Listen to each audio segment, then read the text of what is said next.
Hello human, welcome back to Hanuman Chalisa సంకల్పం queries episode 6. Next question, మీరు తులసీదాస్ గారి పేరుకి బదులు మీ పేరు చదవాలి అని చెప్పారు కదా.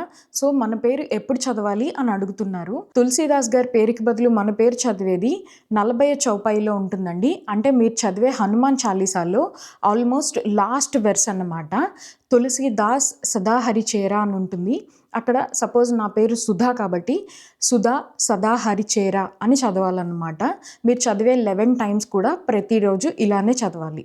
నెక్స్ట్ క్వశ్చన్, అఖండ దీపం పెట్టాలా, పీఠం పెట్టాలా, ఇంకా ఫోటో ఆర్ ఐడల్ పెట్టాలా, అండ్ ఇంకా మధ్య మధ్యలో అవన్నీ తీసి తుడిచి పెట్టడం ఓకేనా అని అడుగుతున్నారు. ఫస్ట్ థింగ్, అఖండ దీపం అవసరం లేదండి. ఎవ్రీ డే మీరు పూజ చేసేటప్పుడు దీపం వెలిగించి మీరు సంకల్పం మొత్తం కంప్లీట్ చేసుకొని మొత్తం పూజ అయ్యే వరకు దీపం వెలిగేంత నూనె వేసి దీపం ఉంచితే సరిపోతుంది. నెక్స్ట్, పీఠం పెట్టాలా అని అడుగుతున్నారు. పీఠం అస్సలు కంపల్సరీ కాదండి. దేవుడి మందిరంలో ఎవరికైతే ప్లేస్ ఉండదు, లేదంటే అంత స్పెసిఫిక్గా పూజ చేసే అవకాశం ఉండదు అనుకునే వాళ్ళు మాత్రం ఏదైనా ఒక చిన్న అరేంజ్మెంట్ చేసుకొని పీఠం కింద చేసుకోవచ్చు. బట్ అది పీఠం కింద కన్సిడరేషన్ ఏం కాదనమాట.